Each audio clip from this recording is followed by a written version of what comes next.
The message came on a Tuesday morning. No warning, no conversation, just glowing letters on my phone screen. I'm leaving you. Moving to Miami with my 20-year-old babe. I already emptied our joint account, ha ha. I read it twice, my coffee still warm in my hands.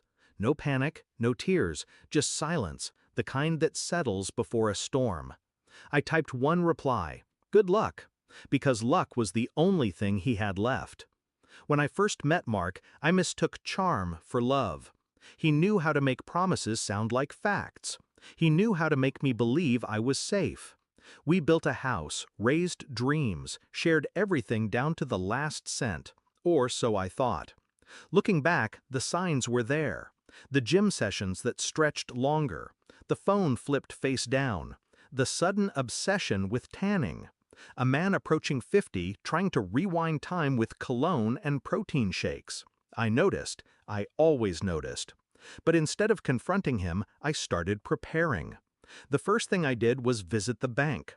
Quietly, efficiently. Months before that text ever came, I had already separated my finances. Our joint account? A trap I left open for him. My real money sat untouched, in accounts he didn't even know existed. The second thing I did was visit a lawyer.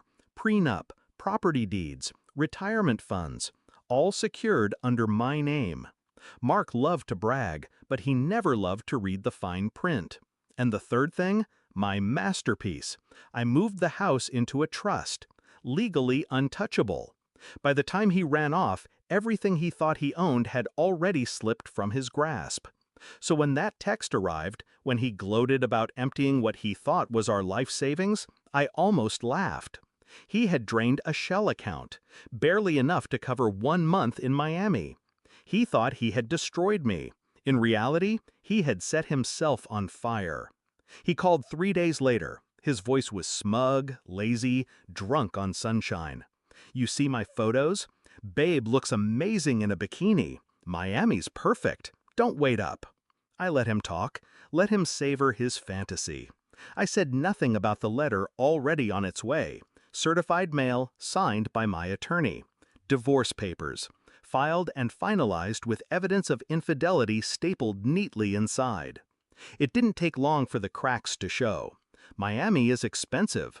20-year-olds are expensive. He thought I would beg him to come back, thought I would fall apart without his presence. Instead, I posted pictures. Me smiling, me traveling, me living. Not to show him I was thriving, he was blocked. But word travels. Mutual friends whispered, and every whisper found him. And then came the moment I had been waiting for. He showed up. 6 weeks later. Broke, sunburned, his babe nowhere in sight. He stood on my porch, the same porch I had signed into the trust, the one that no longer belonged to him. Listen, he said, voice trembling now. I made a mistake. We can fix this. I'll move back in. We'll start over. I looked at him the way you look at a stranger asking for directions. Calm, detached.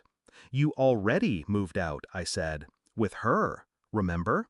He tried to push past me. That's when I told him. The account he drained? Empty decoy. The house he thought was his? Legally mine. The retirement he planned to spend? Frozen. And the divorce? Already final. Every word landed like a blade. He paled, then flushed, then stammered. He begged, cursed, shouted. Finally, he screamed my name, just like he had screamed hers in hotel rooms I had receipts for. I closed the door. Later, my lawyer called. Mark had tried to contest. He had nothing, no assets, no leverage, no credibility. Miami had eaten him alive, and the courts finished the job. He wanted freedom. I gave it to him. Freedom from me, freedom from money, freedom from the life he once ruled like a king. People ask if I felt satisfaction. No, satisfaction is too small a word. What I felt was clarity, the kind that comes when the fog of love burns away and you finally see the truth. He had tried to break me with a text message. I broke him with silence, signatures, and strategy. And when I think back to that morning, coffee in hand, his message flashing on my phone, I realized something. He thought betrayal was power, but real power is patience. By the time he realized what I'd done, it was already too late.